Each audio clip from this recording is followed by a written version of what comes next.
I must admit that I too, among hundreds of millions of educated people, was under the impression that the African slave trade was the sole responsibility of the Christian Europeans, the white race.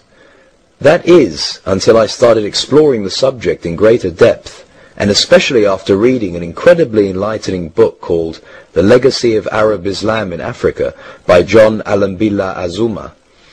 My whole perspective and understanding has changed dramatically, and I would like you to tell us more about this subject. The success of Muhammadan Islam in deceiving, misinforming, deforming and contorting both history and reality over a period of almost 1400 years has been astounding.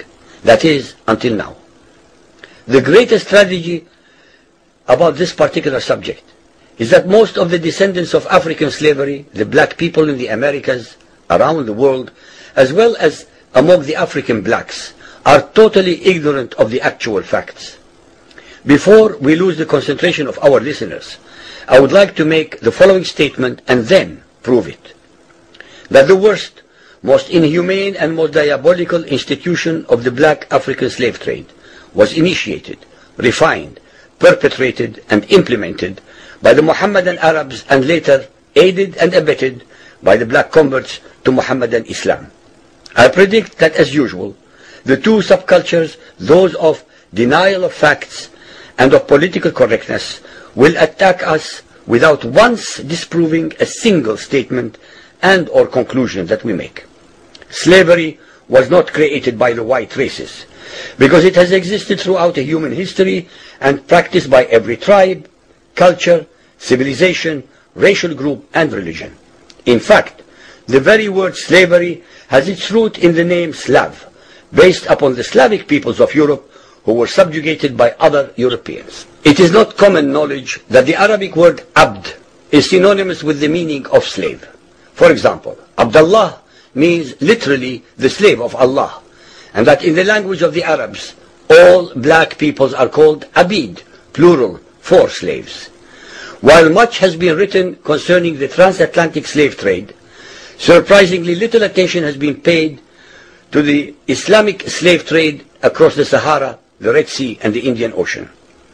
While the European involvement in the African transatlantic slave trade to the Americas lasted for just over 3 centuries, the Arab involvement in the African slave trade has lasted 14 centuries, and in some parts of the Mohammedan world is still continuing to this day. The birth of Mohammedan Islam and its conquests brought about the birth of institutionalized, systematized, and religiously sanctioned slave trade on a massive and global scale. In fact, the Quran allows the taking of slaves as booty or reward for wars of aggression against any and all unbelievers, most of the human population. This has led to an enormous number of so-called holy wars, jihad in Arabic. There was and is absolutely nothing holy about these wars, which are primarily to plunder, slaughter, rape, subjugate and rob other human beings of their wealth, produce, freedom and dignity. Mohammedan Muslim states and tribes attacked other non-Muslim groups to achieve these objectives. Although Islamic jurisprudence laid down regulations for the treatment of slaves, however, incredible and heinous abuses have occurred throughout the history of Mohammedan Islam. By the Middle Ages, the Arabic word abd was in general used to denote a black slave, while the word mamluk referred to a white slave. Ibn Khaldun, 1332 to 1406, the preeminent Islamic medieval historian and social thinker, wrote, "The Negro nations are, as a rule, submissive to slavery, because they have attributes that are quite similar to dumb animals." It should also be noted that black slaves were castrated based on the assumption that the blacks had an ungovernable sexual appetite. When the Fatimid Caliphate came to power in Egypt, they slaughtered all the tens of thousands of black military slaves and raised an entirely new slave army. Some of these slaves were conscripted into the army at age 10. From Persia to Egypt to Morocco, slave armies from 30,000 to up to 250,000 became commonplace. The Islamic slave trade took place across the Sahara Desert, from the coast of the Red Sea, and from East Africa across the Indian Ocean. The Trans-Sahara trade was conducted along 6 major slave routes.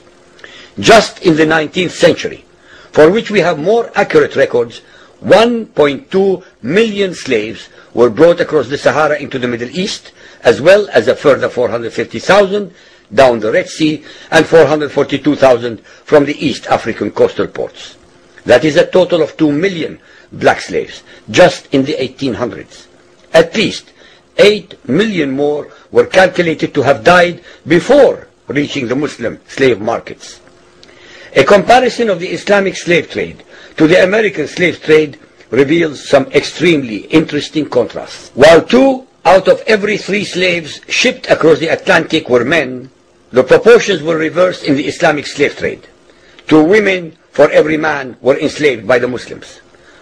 While the mortality rate of slaves being transported across the Atlantic was as high as 10%, the percentage of slaves dying in transit in the Trans-Sahara and East African slave market was a staggering 80 to 90%. While almost all the slaves shipped across the Atlantic were for agricultural work, most of the slaves destined for the Muslim Middle East were for sexual exploitation as concubines, in harems, and for military service.